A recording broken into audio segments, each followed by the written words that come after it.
In 1977, a young man in Lagos borrowed the equivalent of $3,000 from his uncle. He used it to trade commodities: sugar, flour, rice, basic goods that people needed every single day regardless of what the economy was doing.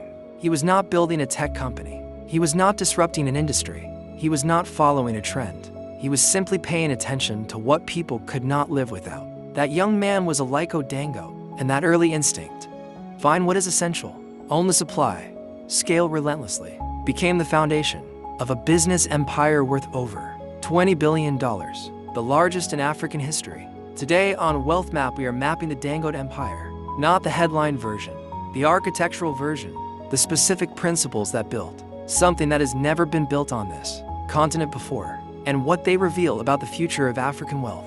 Here is what most people fundamentally misunderstand about how Dangote got rich. They assume he had a brilliant idea. He did not. Sugar trading is not a brilliant idea. Flour distribution is not a brilliant idea. Cement manufacturing is not a brilliant idea. Every single business Dangote entered was already established, already competitive, and already understood. The genius was never the idea. The genius was the execution at a scale nobody on the continent had ever attempted. And underneath that scale was one principle that Dangote understood more deeply than almost any entrepreneur in African business history: control the supply chain, or someone else controls your margins. In the early years of his commodities business, Dangote was buying goods from international suppliers, importing them, and distributing them locally. It was profitable, but every naira he made was dependent on exchange rates he could not control, shipping costs he could not predict, and suppliers who could raise prices at will. He was building on ground that someone else owned. So he made a decision that most entrepreneurs never make because it requires patience that most people do not possess. He decided to stop buying what other people made and start making it himself. The move into cement is where the Dangote blueprint becomes truly instructive. In the early 2000s, Nigeria was importing the vast majority of its cement, a country of hundreds of millions of people, building furiously dependent on foreign supply for the most fundamental construction material in existence. Dangote saw something most people missed entirely. Cement is not a commodity. In a developing economy with an exploding population and a chronic housing deficit, cement is infrastructure itself.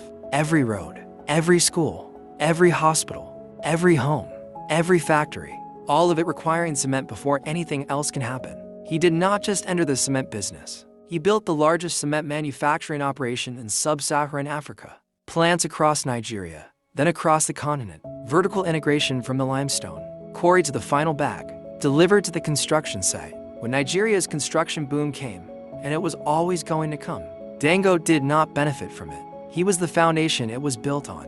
This is the principle most emerging market entrepreneurs miss. Do not position yourself to profit from growth. Position yourself to be the infrastructure that growth cannot happen without. But the Dangote blueprint has a layer that goes beyond any single industry. Dangote built his businesses specifically for African market realities, not for the conditions that exist in New York or London or Frankfurt, for the conditions that actually exist on the ground in Lagos, Kano, Lusaka, and Dar es Salaam.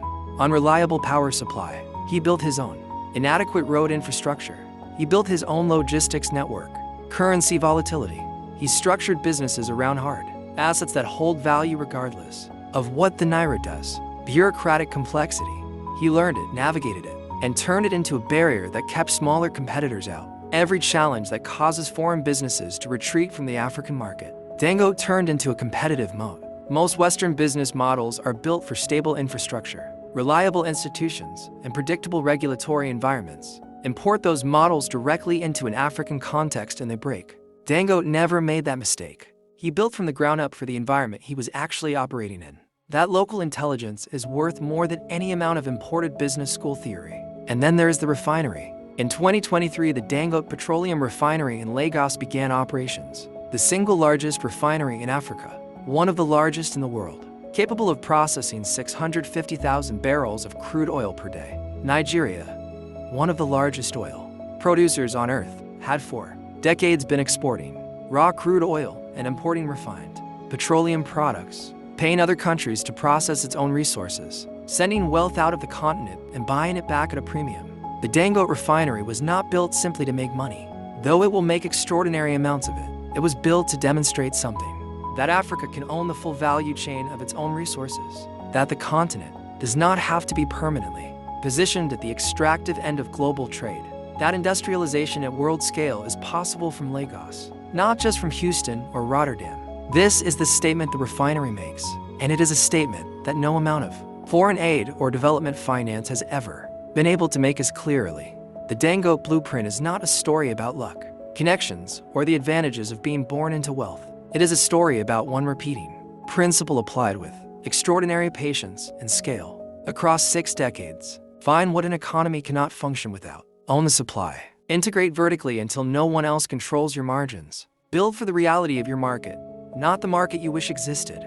The resources that made Dangote's empire possible, the population, the land, the raw materials, the demand, exist across every country on this continent. What has been missing is not the opportunity. What has been missing is the blueprint. Now you have it. This is Wealth Map, where Africa's financial story gets told with the depth and seriousness it has always deserved. Subscribe, because the next map reveals how the global system that Dangote learned to navigate was specifically designed to work against economies like his, and how he beat it anyway.